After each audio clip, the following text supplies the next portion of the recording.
and to the republic for which it stands, one nation, under God, indivisible, with liberty and justice for all. Johnny, would you lead us in prayer? Let us pray. Father, we come before you today in humble reverence, giving you thanks for all that we have on this earth. You bless us immensely. You blessed our club immensely. May we continue to serve others in any respect that we can. We pray for all those beyond our club who give themselves in service, for our armed forces as they protect us in serious situations. Give us the strength to continue to be your witnesses. We ask that you bless this food to the nourishment of our bodies to your service. In Christ's name we pray. Amen. Amen. I don't see Nelson here. I've accused him of not being here. He's here. Nelson's not here, is he? Okay, good. Well, I'll lead us in the first verse of Rotary. R-O-T-A-R-Y, that spells Rotary. R-O-T-A-R-Y is known on land and sea. From north to south, from east to west, he profits most who serves the best. R-O-T-A-R-Y, that spells Rotary. It's pretty good. Barbershop quartet over there.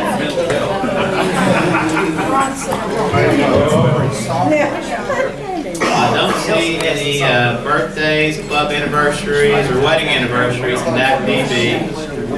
So if you have one, I'm sorry you didn't tell the club about it. Kim Tucker, the new United Way executive director, has been proposed for membership. The board approved her proposal today, and so now, per our bylaws, I'm proposing her to you.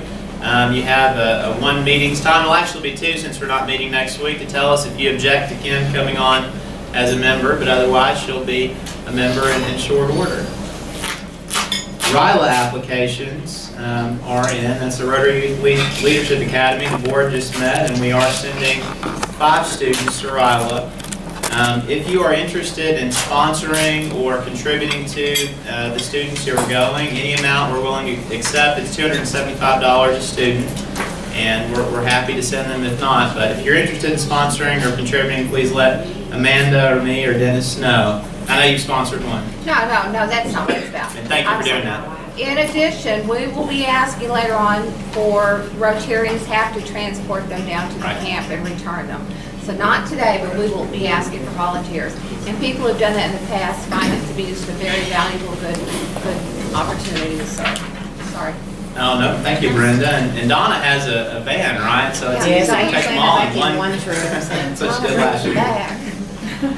Scholarship applications are still pending for high school seniors who are going to college or plan to attend college. We have not received applications yet from Southside or from Cedar Ridge, so we have reached out to them by email. We're going to do it again. If you know anybody there, you know a counselor, mention it to them, because we certainly want them to apply as well if they're interested.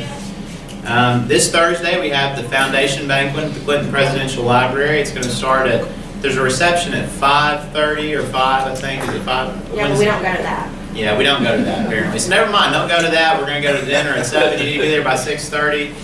We do have enough people to have 2 tables. We have 3 openings, but I understand that the interested Rotarackers at Lyon are going to take those extra 3 spots at our second table. So we're excited they're coming. We have some back in the room. It should be interesting. It should be done about 8:30, 9 o'clock.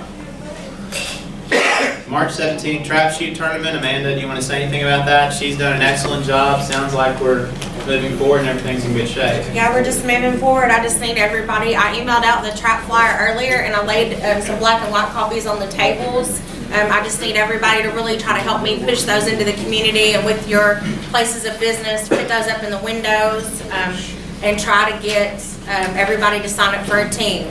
We are still open for any field sponsors. That's $100 if they don't want to do a team, but they just want to sponsor our event. They can pay $100 and we'll get them a sign made and put it up at our event. But yeah, just we need as many teams as we can get. We've got 4, I believe 4 right now so far. So we need at least 10 to 15 more would be great. Okay, so take a flyer and share it. Dictionaries, we still have them in my office. Someone put the labels for the dictionaries on up here with me. Thank you, Brenda. So I have labels now, and we can label some of those too. But if you haven't delivered your dictionaries to third graders yet, please come and do so. I mentioned, I think it's May 19th. I haven't put it in my calendar, but it's the weekend after Mother's Day. We are hosting, with the district's help, a district bike ride here in Batesville. The district governor wanted to do it in Batesville with the new community center, and so the city's excited. The Batesville PD is excited to help us do that, and so we're moving forward with that.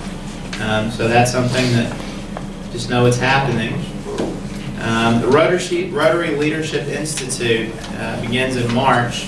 That's a new program that Rotary is doing. It takes the place of something else. I forget what it was called. Amanda's helping with that. The District Leadership Academy, DLA. The board has voted to sponsor up to 3 members of our club who want to go. We already have 1 member who's attending. The district is footing the bill for the first meeting. It's only $50 a meeting. So we have 2 spots open if somebody wants to go to learn more about Rotary leadership, and I assume it'll be great. So let Amanda or me know if you want to do that. Donna, do you want to say anything else? Are we in good shape? Okay, good. Ron, Sergeant at Arms? Well, in honor of Johnny, I guess I heard a little joke yesterday. Oh, here we go. Thought we got past Do you know the difference between in-laws and outlaws? One of them is wanted.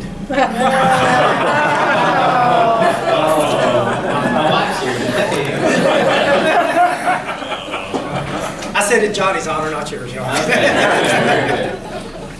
Amanda, you want to be secretary? Yes, we have a couple of guests with us here today. I see that Barrett's lovely wife Sarah is here with us.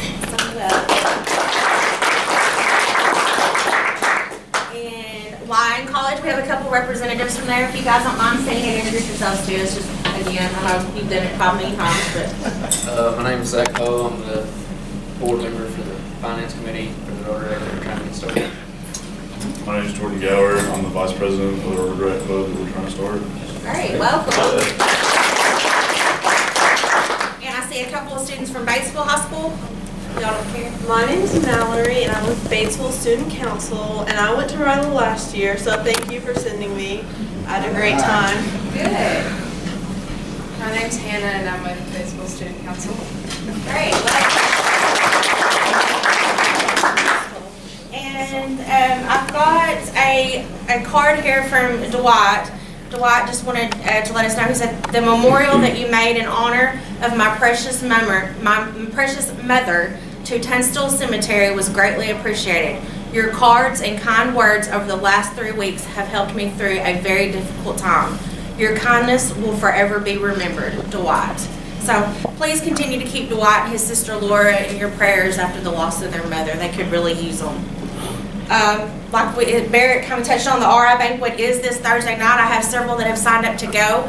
I'm turning in the names today, so if for some reason something happens and you have to back out, please let me know as soon as possible so that I can find someone else to take your place.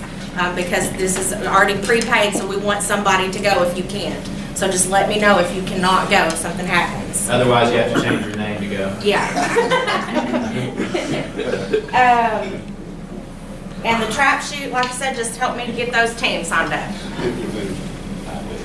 Deanna had to leave, but I know we had a good Help and Hope night last week. We had great turnout from the Rotaractors, the potential Rotaractors, and we had some other members of the club too come. So thanks for everyone who came out for that. Ryan was supposed to be our door greeter today. If you see Ryan, make sure to tell him we missed him here today. And Jerry, we're no meeting next week because it's President's Day, but Jerry, you'll be up the week after that. Any other announcements for go to the club or the community? If not, I'll turn it over to Phil to introduce our speaker. Thank you. It's my pleasure to introduce Sinclair Winburn. He is a LCSW, which stands for Licensed Clinical Social Worker.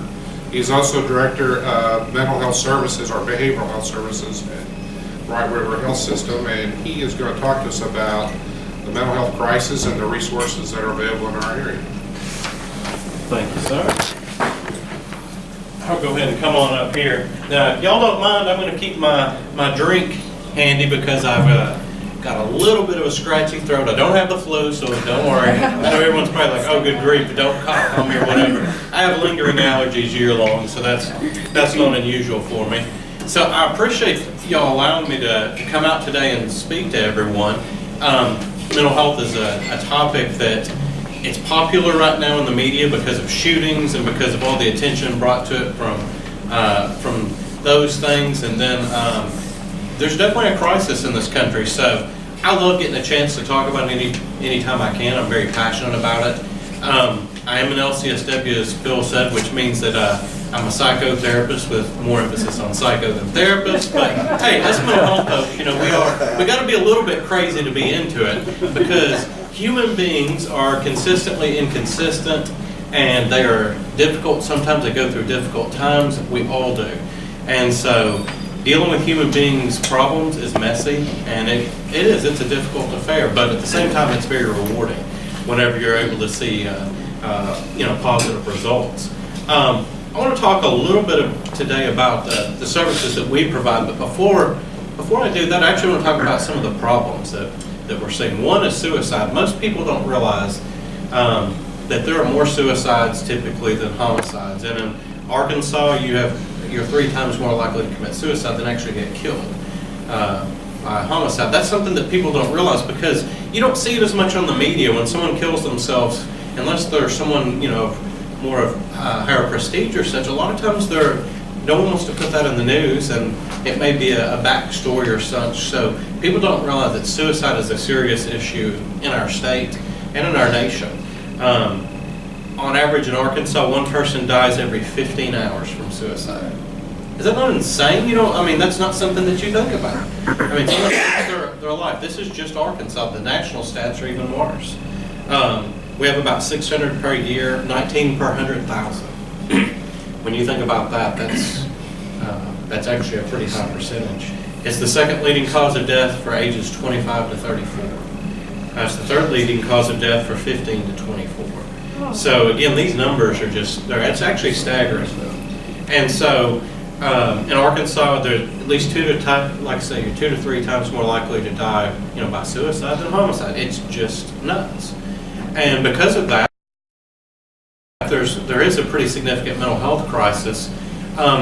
Most of the people that struggle with mental health issues, they have a bunch of things going on. It's not just some crazy person who's schizophrenic. Usually there's drugs, there's family issues, there's a mixture of so many different things going on. And a lot of these folks that are committing suicide, they are so overwhelmed and they just don't know how to deal with it.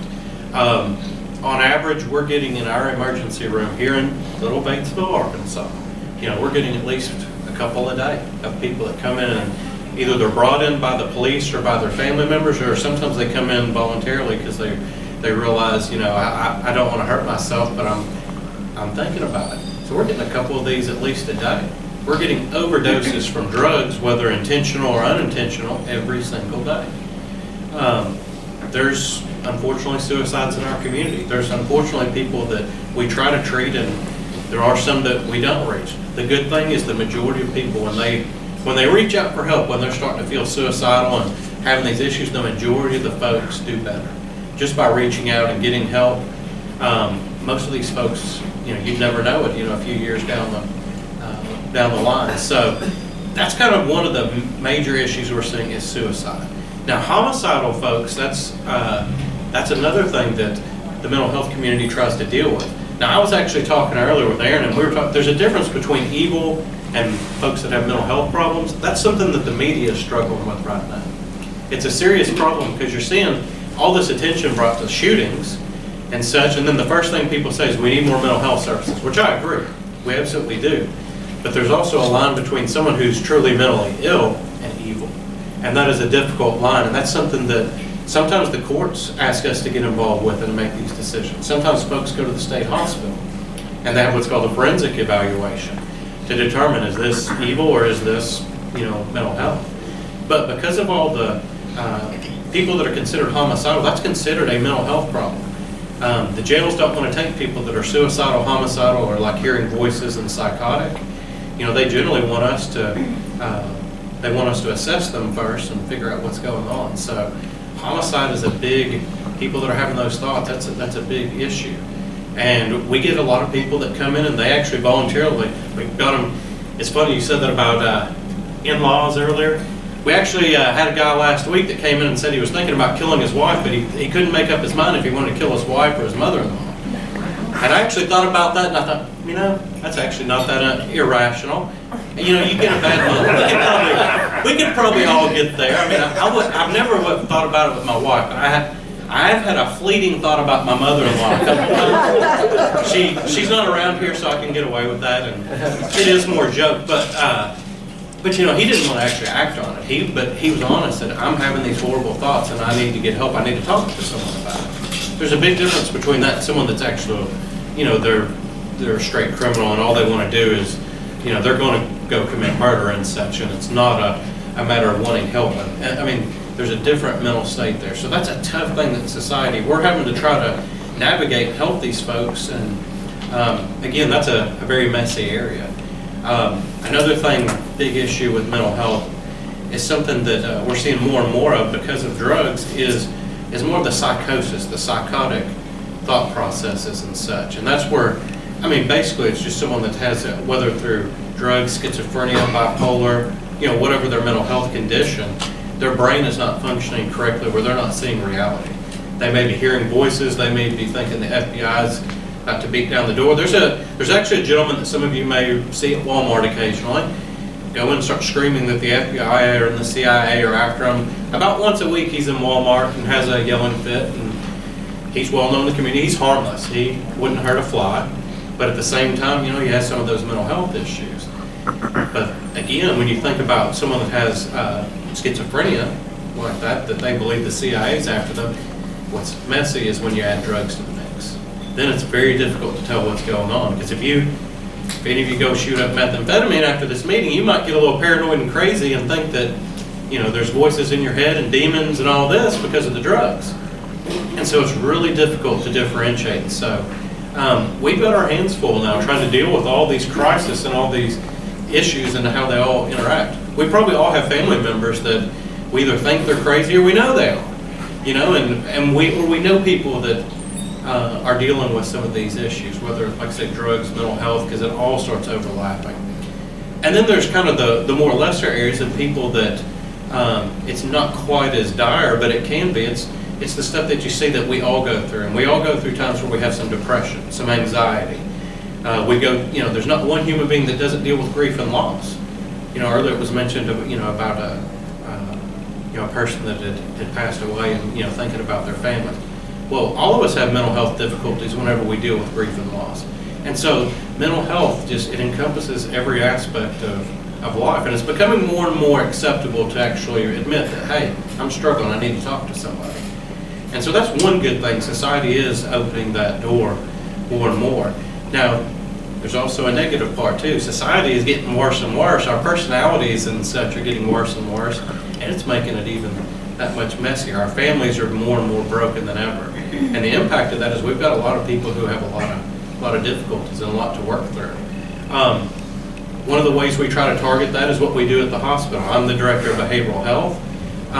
We have 2 inpatient psychiatric units. We have a 24-bed adult unit for ages 18 and up, and then we have a geriatric psychiatric unit for typically 55, 65 plus. And so one of the ways we try to do is when people are in crisis, we have these units here in our community that we can help folks with. We also have outpatient services. We have a clinic over kind of across from Burger King, just a couple blocks from the hospital, where people that don't need to go in the hospital but just need to come talk to a counselor. So we have that resource in the community. There's other community agencies as well that do a great job. And those are some of the ways that we try to target, is to have those services available. One of the exciting things that's actually in motion, now I've always been against technology when it comes to healthcare, but I suddenly flip-flopped over the last couple of years because I've seen people that don't have access to psychiatrists, they don't have access to counselors because of where they live in rural Arkansas, or maybe they just don't have the resources to make the drive. They live in Melbourne or they live in Horseshoe Bend, and they're not going to make the drive to Batesville or Jonesboro or such. So one of the exciting things is telemedicine is becoming more and more of a reality, and we're working on that and actually hoping to do our first sessions next month. And basically that is just using the technology that we have on our iPhones with FaceTime and such. You can use a HIPAA compliant version where you can see anyone on a laptop, computer. We have specialized equipment for that or such, and it opens up that access to people that need the help. And that's actually, while in the past I've always thought, I don't really want to talk to someone over a computer screen, but if you think about that compared to people not getting help when they need it, it's actually a great thing. And so that's one of the things that we're going to try to do. We'd love to be able to get in schools more. We'd be able to help students more, whether college, high school, etc. And that gives us that avenue, because the truth is there's a serious shortage of mental health professionals in our state.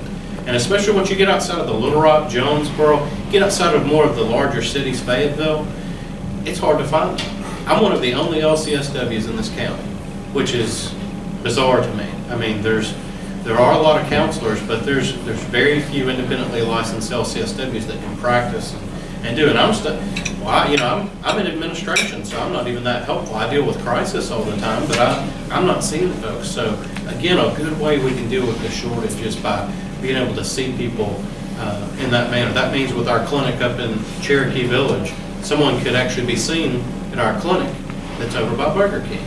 They could go in and see the PCP there. Actually, they could be in Heber Springs at one of our clinics there. And again, not have to make that drive, so it increases that access to being able to see and talk to someone. If someone's in crisis, they can get a hold of one of our therapists at the hospital. If someone called and said, hey, I'm feeling suicidal, if they wanted to actually see someone, we actually will be able to send them a link over their iPhone where they can actually talk face-to-face with the person at that moment. So these are some of the cool things that I think are changing in our industry to help meet some of these needs, because again, the reality is people are people, and they're going to struggle. Every one of us is, and it's just a question of what level. A lot of us have really good resources, a family, we have pastors, we have each other, and so we may not need the counselor and such, because we've got those good resources. But there's a lot of people who don't. They have very little. We see a lot of issues with homelessness. We see a lot of issues with people that they've just burned every bridge, and yeah, they've done it to themselves, and so their family's done with them. They're tired of dealing with some of their struggles, but they are still people and they still need help. And so we try to do our best to meet those needs and reach out to them. Part of why I wanted to do a presentation like this, I actually told Aaron, I backed on doing a PowerPoint and being quite as formal, is because I wanted to, well, first of all, I think it's a little bit more boring, but second of all, I wanted to do a little bit more narrative, and then kind of here at the end open it up for some questions and kind of some discussion. A couple other areas I want to mention that are really significant though before. One, it's funny because Brendan and I were talking about this, is what about those dangerous folks what do you do with those dangerous folks that they have mental health problems and they go back in the community, and how do you deal with that? And this is a question that we get asked all the time, because to be honest, we deal with some pretty dangerous folks. You notice I'm not wearing a tie. It's not because I'm informal, truly, although I love being informal, but you don't want to wear a tie in a psychiatric unit, and that's where my office is. And I've actually been strangled before by a patient. It was a sweet old lady who surprised me. Her dementia, she started sundowning, and before I knew it, I was on the ground, and she's choking, and I was quite embarrassed that the only time I've ever been taken down was by a 80-pound old lady. But at the same time, dangerous folks, we actually don't have an avenue. If they don't make a direct threat towards someone, then we can know that they're dangerous, but if they haven't specifically threatened a person, there's actually nothing we can do. We're bound by HIPAA, we can't report them. Now, if they say, I want to kill, so-and-so, well, we have a duty to warn them. We're mandated reporters, we have duty to warn, but if they are a general threat, there's nothing we can do. And so we can know that they're an issue, and that's one of the most painful things, and that's something that, I don't want to get political, but it's just something to think of moving forward. I don't actually have a good answer, because if you start, violating people's, privacy rights, it could go very extreme one way or another. But that's something, there's a couple of folks that we just cringe whenever we release them because we're just afraid when is something bad going to happen. And so that's a limitation that we do have. And I don't say that to scare you, it's just something in society we have to continue to work out and figure out.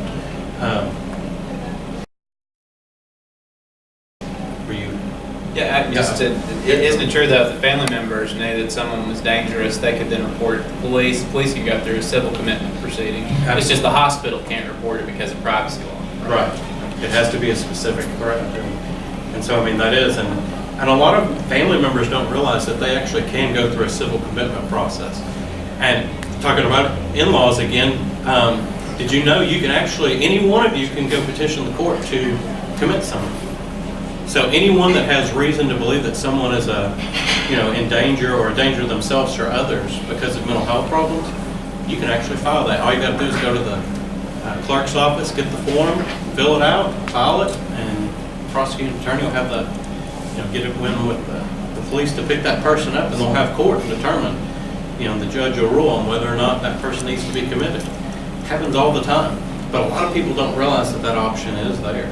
And so that's a good thing to get out. And if your mother-in-law does irritate you too bad, that's a good way for you not to get invited back to Christmas. That sounds very easy to abuse, so they have it a little more stringent.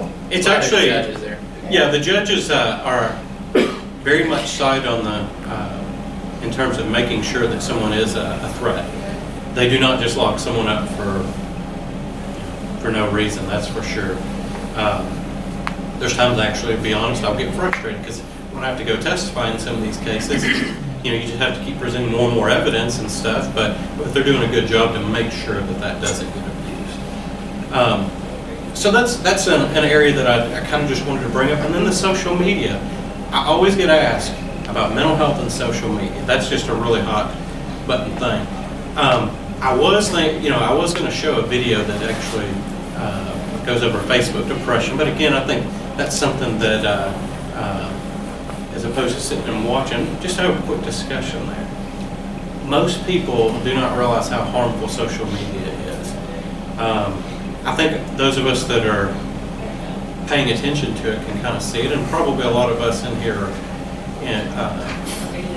I think because of our resources and probably our education level, we get, but the general public doesn't always realize it because it sets up this false view that people have in these kids and teenagers and even adults.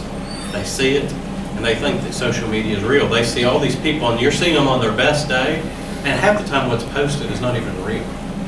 And people start comparing themselves to it, and they get depressed, anxious, and even sometimes suicidal because they see everyone else has it going on and I don't. It's causing a lot of mental health difficulties, more with our younger generation, but it's more so even in adults than you'd believe. Who are what's the number one age group demographic for Facebook? Does anyone know? It's older now. It's now the 45 to 60 range is the biggest on Facebook, the most active. Your younger one, the younger kids have gone more to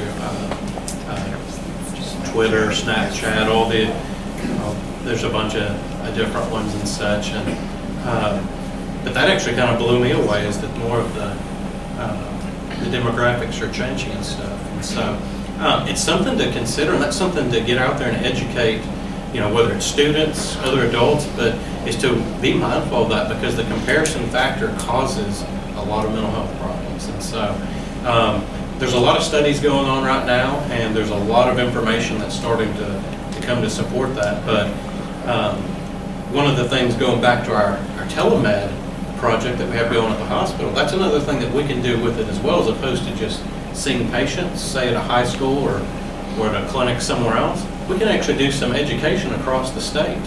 We can actually talk to large groups and not even be there, and be able to do some education in the mental health arena to high schools and to colleges and such, and this is one of those topics that's probably going to keep coming up. Our suicide problem is not going away, so unfortunately that's going to be one we're going to have to continue education. But I think the social media aspect is going to be another area that we're going to have to really address, and I think my field will be one that will do that. And, that's another way, though, is using the technology to help with that. So that's kind of a general overview of some of the mental health crisis. And I always like to open up to see if anyone's got any comments, feedback, questions, because this, like I said, this is something I'm passionate about, and people definitely need to reach out. Yes, sir? On your tech med, if people call in, is that an automatic call to 911 No, it's not. on your part?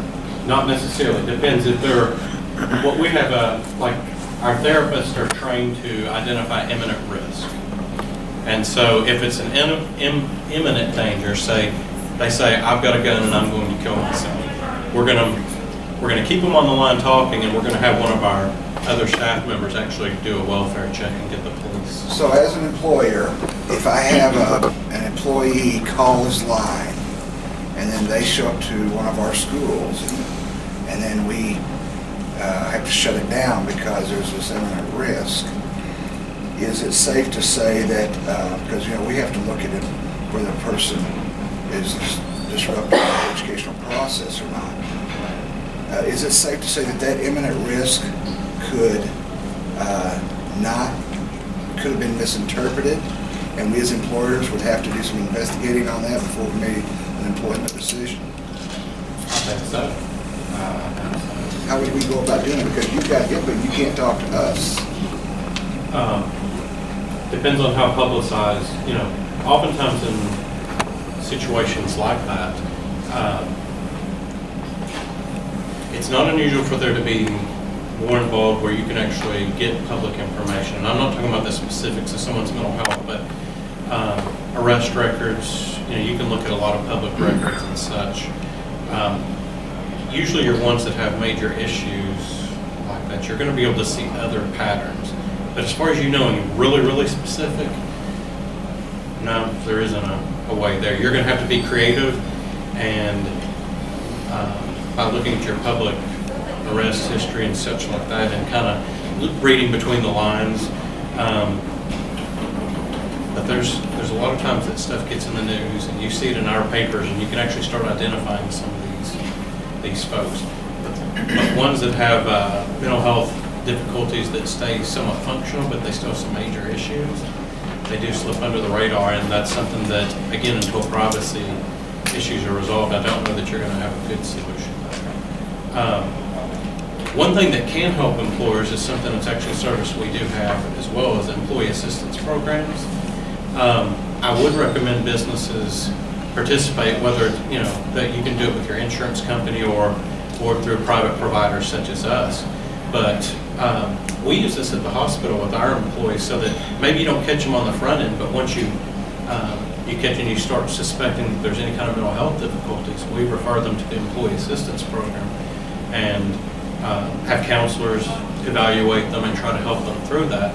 And that's something that if you're suspecting, that you can set up policies where that's a mandatory HR issue, essentially, that you can, we do this at the hospital for our own employees. And if we suspect there's an issue, we may say, hey, you have to go, see a counselor. And it's very effective. Doesn't solve all the problems, and they can, the counselors can't give all, it's not like they can just go back and start spreading all their business and such, but at the same time, it helps negate some of that. We're also having issues at JDC.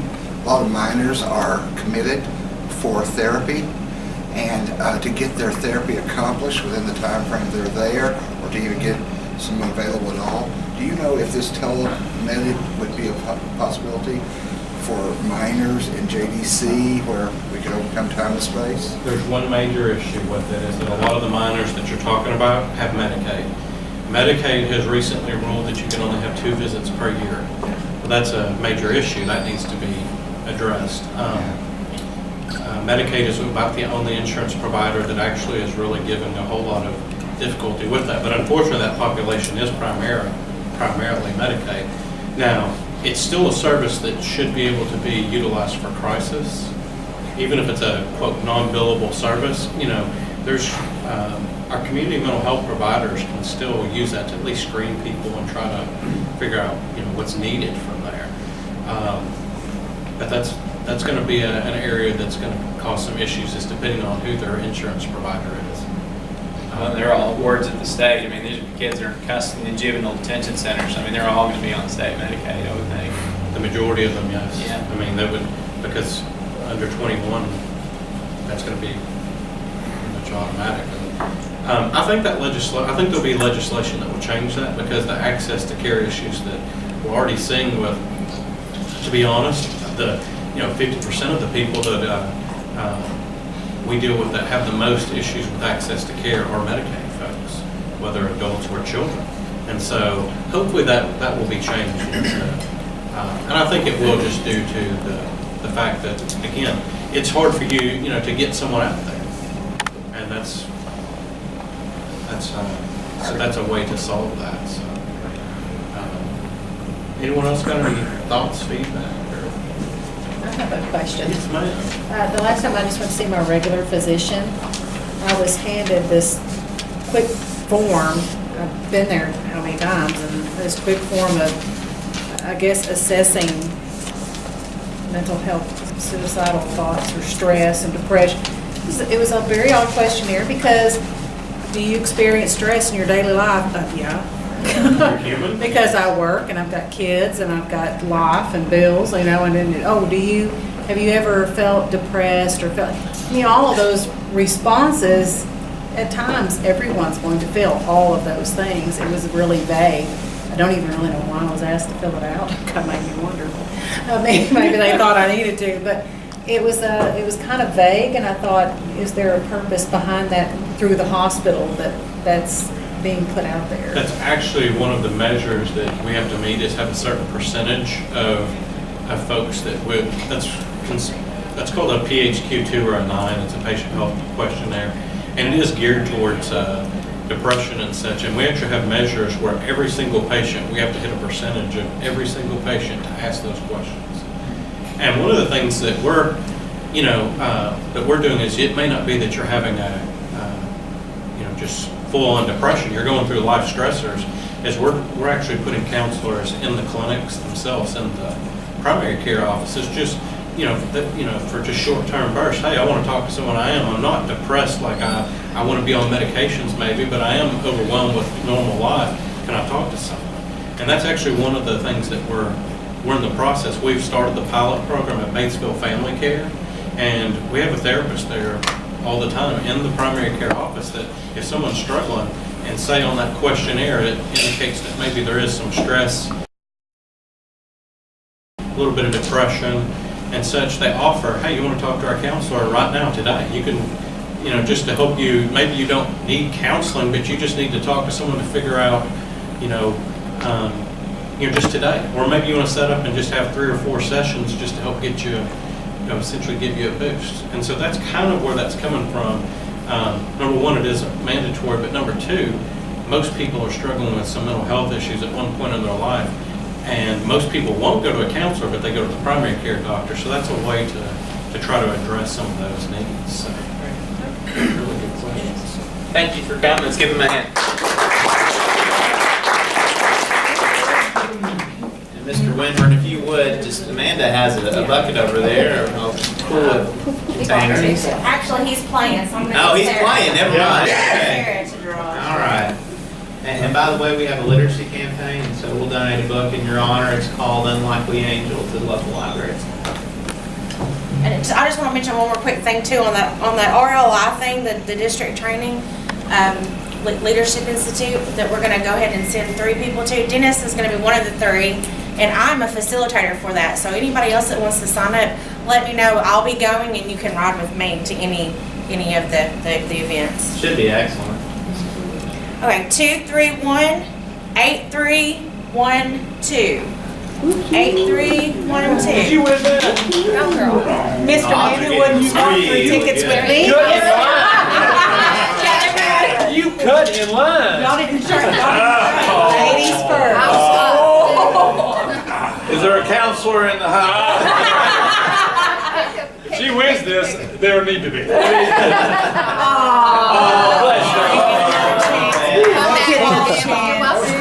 One more quick reminder, if you end up not being able to go go Thursday night and you signed up to go, please let me know as soon as you find out that you can't go. And no meeting next week. Any other announcements? If not, then we'll end with a four-way test. Number one, is it the truth? Number two, is it fair to all concerned? Number three, will it build goodwill and better friendships? Number four, will it be beneficial to all concerned? Have a great week. Here we go.